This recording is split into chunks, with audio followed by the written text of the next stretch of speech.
Today we will start general mathematics में हम paper chapter हमने स्टार्ट किया हुआ ग्रुप का मैट्रिसेस का। उसमें हम जो टॉपिक पढ़ रहे हैं 4.1 मैंने आपको स्टार्ट करवाई हुई थी, ठीक है। उसमें आपके पास जो नया टॉपिक है वो है पार्टीशन ऑफ अ मैट्रिसेस का। सबसे पहले हम उसकी डेफिनेशन देख लेते हैं कि पार्टीशन ऑफ अ मैट्रिसेस क्या चीज़ है। Sometimes we partition a matrix into blocks of elements and consider such blocks as an element of a matrix.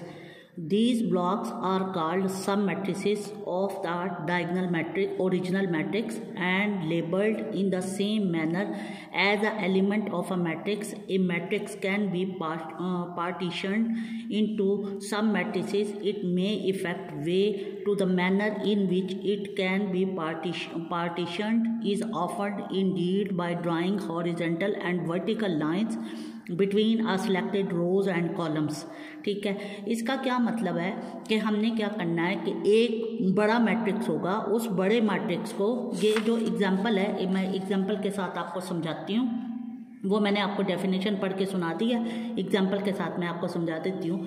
Example number 14 है, तो उसमें वो कहता है partitioning the matrix A B are given as under. अब देखें ये मैट्रिक्स है, इसमें उसने पार्टीशन बना दी। एक ये पार्टीशन है, दूसरी आपके पास पहली पार्टीशन ये है, दूसरी ये है, तीसरी ये है, चौथी ये है, ठीक है। ये ए मैट्रिक्स। अब इस ए मैट्रिक्स को जो पहली पार्टीशन है, अब देखें इसमें हमने क्या करना है, इसमें एक रो है और एक रो है, ठीक है, और 2 कॉलम्स है, तो इसको हमने नाम दे दिया A11 का।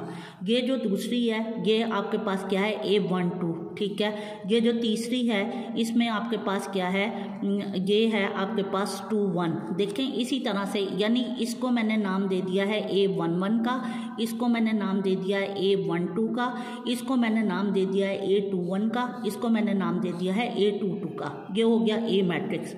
अब जो B मैट्रिक्स है इसकी डिटेल मैं अभी आपको बताती हूँ। जो बी मैट्रिक्स है, इस बी मैट्रिक्स में इसको भी मैंने 4 हिस्सों में तकसीम किया है। ये जो है इसको मैंने कह दिया B11, ठीक है, इसको मैंने कह दिया B12, ठीक है, इसको मैंने कह दिया है B21, इसको मैंने कह दिया है B22। अब हम इसकी तफसील बता देंगे कि किस तरह से। देखें वो कहता है here A and B are identical partition, ठीक है। A11 जो है, अब A11 में क्या है और B11 में, A11 और B11 को हमने क्या करना है, ऐड करना है। देखें इसमें आपके पास क्या है, A11 में आपके पास एक रो है और 2 कॉलम्स हैं, ठीक है। इसकी हमने ये डिटेल बतानी है। यहाँ पे भी देखो कि यहाँ पे आपके पास क्या है, एक रो है और 2 कॉलम हैं। तो A11 और B11 जो हमने नाम दिया, इसको हमने बता दिया कि इसमें एक रो है, 2 कॉलम है। जो मैंने दूसरा मैट्रिक्स बनाया है A12 में देखें इसमें एक रो है, एक ही कॉलम है, तो ये मैंने मेंशन कर दिया। इसमें भी देखें एक रो एक कॉलम है, इसमें भी देखें एक रो एक कॉलम है, तो मैंने यही मैट्रिक्स का मेंशन कर दिया है कि A12 और B12 ये क्या है, 1 by 1 का मैट्रिक्स है। अब नेक्स्ट हमने कहा A21 में देखें इसमें कितनी रोज़ हैं, 2 रोज़ हैं और 2 ही कॉलम्स हैं, तो हमने यहाँ पे भी देखें ये भी आपके पास 2 रोज़ हैं, 2 ही कॉलम है, तो हमने इसकी डिवीजन जो है वो बता दिया। अब ये लास्ट वाला रह गया A22 में देखें 2 रोज़ हैं और 1 कॉलम है। यहाँ पे भी देखें 2 रोज़ हैं, 1 कॉलम है, तो हम कहेंगे 2 रोज़ और 1 कॉलम। ये हमने कर दिया, मेंशन कर दिया। अब हम क्या करेंगे कि हमने इसको ऐड करना है। अब एडिशन में हम क्या करते हैं, फर्स्ट रो को पहले मैट्रिक्स की फर्स्ट रो को दूसरे मैट्रिक्स की फर्स्ट रो में ही ऐड करेंगे, तो यही काम हमने कर दिया A11 प्लस B11। इसी तरह से अब A12 को हम किस में ऐड करेंगे, B12 के अंदर। इसी तरह से हम क्या करेंगे, A21 को ऐड करेंगे A21 के अंदर, ठीक है, और A22 को हम ऐड करेंगे B22 में, ठीक है। ये सारी बातें हमने लिख दी। अब यहाँ से हम देखेंगे कि A11 प्लस B11, अब ये आपके पास क्या है, A11 है और ये हमारे पास क्या है, B11 है। 1 को हम ऐड करेंगे A के साथ, तो क्या आ जाएगा 1 प्लस A, ये ऐसे आ गया।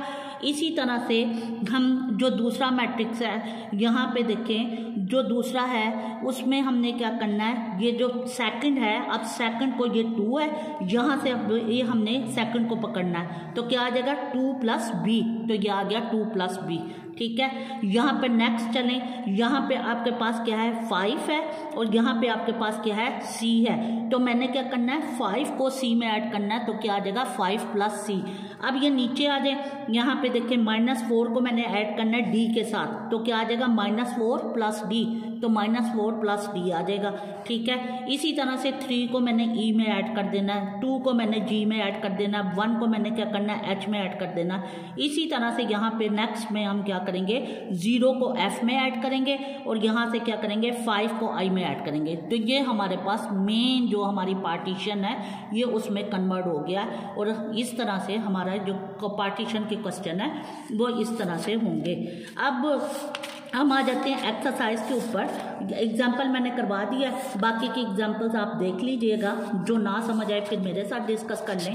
तो अब हम आ जाते हैं एक्सरसाइज के ऊपर, जो उसमें एक्सरसाइज का क्वेश्चन है पार्टीशन का। ठीक है, उसमें आपके पास देखें एक मैट्रिक्स ये दिया हुआ है ए मैट्रिक्स जो है इसमें जो पार्टीशन है, इसको पहली पार्टीशन को वो कहता है कंप्यूट ए बी, यानी मैंने ए को बी के साथ मल्टीप्लाई करना है। अब ए को 20 के साथ मल्टीप्लाई करने के लिए सबसे पहले जैसे मैंने एग्जांपल में बताया इसी तरह से मैं इन्हें क्या करूंगी, पार्टीशन में कन्वर्ट करूंगी। अब 1 2 3 4 को मैं नाम दे दूंगी पी का। ठीक है, हम कोई भी नाम दे सकते हैं, इसमें कोई कंडीशन नहीं है कि हम नाम नहीं दे सकते, हम अपनी मर्जी का कोई भी नाम दे सकते हैं। क्यू को मैंने नाम दे देना 1 0 को, और ये जो 0 0 है इसको मैंने नाम दे दिया। देखें इसमें क्या है, एक रो है और 2 कॉलम है, तो मैं क्या कर रही हूँ 0 1 2 कर दूंगी। अब यहाँ देखो एक रो है एक ही कॉलम है, इसको मैंने एस का नाम दे दिया और ये आ गया 2 के बराबर। तो जब अब ये जो मैंने सारे नाम दिए हैं इन नाम को मैं ए मैट्रिक्स में क्या करूंगी, पुट कर दूंगी। तो पहले की जगह क्या आ जाएगा, पी आ जाएगा, इसको मैंने क्यू का नाम दिया क्यू आ जाएगा, इसको मैंने 0 1 2 का नाम दिया वो आ जाएगा, और 2 को मैंने एस का नाम दिया तो ये एस आ जाएगा। इसी तरह से जो बी मैट्रिक्स है उस बी मैट्रिक्स को भी अब मैं नाम दे दूंगी। इस मैट्रिक्स में मैंने पहला जो ये है पार्टीशन इसको मैंने सी का नाम दे दिया, ये जो दूसरी पार्टीशन है इसको मैंने डी का नाम दे दिया, जो तीसरी पार्टीशन है ये नल मैट्रिक्स है। अब इसको हम डिफाइन कर देंगे। देखें इसमें क्या है, एक रो है और 3 कॉलम्स हैं, तो मैंने क्या लिख दिया 0 1 3 लिख दिया है। ठीक है, ये 0 0 के बराबर आ जाएगा। और आई जो है इसमें क्या है, सिंगल एलिमेंट है, तो आई को मैंने क्या किया 1 का नाम दे दिया है। जिस तरह से मैंने ए मैट्रिक्स को नाम दिए इसी तरह से अब मैं बी मैट्रिक्स को भी जो मैंने नाम रखे हैं उनकी जगह मैं ये नाम लिख दूंगी। फिर अब मैंने क्या करना है, क्वेश्चन क्या आपका, कंप्यूट करना है ए बी को, यानी मल्टीप्लाई करना है। तो मैं क्या करूंगी ए बी लिखूंगी, ए की जगह ए के जो मैंने नाम दिया वो लिख लूंगी, बी की जगह जो बी के नाम दिया वो लिख लूंगी। अब मैंने क्या करना है, मल्टीप्लिकेशन करनी है। तो मल्टीप्लिकेशन कैसे होती है, रो को आपने क्या करना है कॉलम के साथ मल्टीप्लाई करना है। पहले इसको फर्स्ट के साथ करेंगे फिर इसको सेकंड के साथ, फिर नीचे वाले को भी पहले फर्स्ट के साथ करेंगे फिर सेकंड के साथ। फिर आपने क्या करना है, इन दोनों को, अब मेरा ये कंप्लीट हो गया। अब मैं क्या करूंगी, इंडिविजुअल ये जो मेरे पास वैल्यूज आई हैं पी सी प्लस QO3, अब उनकी जगह मैं उनकी वैल्यूज जो है वो लिखती जाऊंगी। P की जगह मैं P की वैल्यू लिखूंगी, C की जगह मैं C की लिखूंगी, प्लस है तो मैं प्लस लिख दिया, Q की जगह मैं Q की वैल्यू लिखूंगी, O13 की जगह मैंने उसकी वैल्यू लिख दिया। अब मैंने क्या करना है, इनको आपस में मल्टीप्लाई करना है। इनको मल्टीप्लाई करके ये दोनों मल्टीप्लाई करेंगे, इन दोनों को मल्टीप्लाई करेंगे, फिर उसके बाद मैंने इनको क्या करना है, ऐड करना है। अब ऐड करने में फर्स्ट को फर्स्ट में, सेकंड को सेकंड में, थर्ड को थर्ड में। रो मल्टीप्लिकेशन में क्या करते हैं, रो को कॉलम के साथ। इस तरह से जैसे मैंने ये क्या कहते हैं कैलकुलेट की हैं, इसी तरह से अब मैं ये PDQI जो है इसको मैं क्या कहते हैं कैलकुलेट करूँगी। इनकी जगह इनकी वैल्यूज़ लिखती जाएं और जो फंक्शन दिया हुआ है इन्हें मल्टीप्लाई करेंगे, ये भी मल्टीप्लाई करेंगे, फिर उसके बाद इनको ऐड कर देंगे, ये आंसर आ जाएगा। सिमिलरली ये नेक्स्ट थर्ड वाला, फिर ये फोर्थ वाला, ये सारे करके अब मैंने क्या करना है, ए बी मैट्रिक्स में जो मेरे ये आंसर्स आ गए हैं उन आंसर्स की जगह मैं क्या करूँगी, ये सारी की सारी वैल्यूज़ जो आंसर आई हैं वो लिख दूंगी। वो लिखने के बाद अब मैं ये पार्टीशन जो है ख़त्म कर दूंगी। उस पार्टीशन को ख़त्म करके अब ए बी मैट्रिक्स जो है मेरा ये बन गया। यानी ये जो इतना बड़ा मैट्रिक्स था 2 पार्टीशन वाला, अब ये सारे का सारा किस में आ गया है, एक ही मैट्रिक्स के अंदर आ गया है। तो इसका मतलब है ये है आपका पार्टीशन का प्रोसेस। इस तरह से हम क्वेश्चन करेंगे। अब आपने क्या करना है, ये एक्सरसाइज इसको कंप्लीट कर लेनी है। जो आपका कोई प्रॉब्लम है वो मुझसे डिस्कस कर लें। इंशाल्लाह ताला नेक्स्ट डे में आपको नेक्स्ट एक्सरसाइज स्टार्ट कराऊंगी।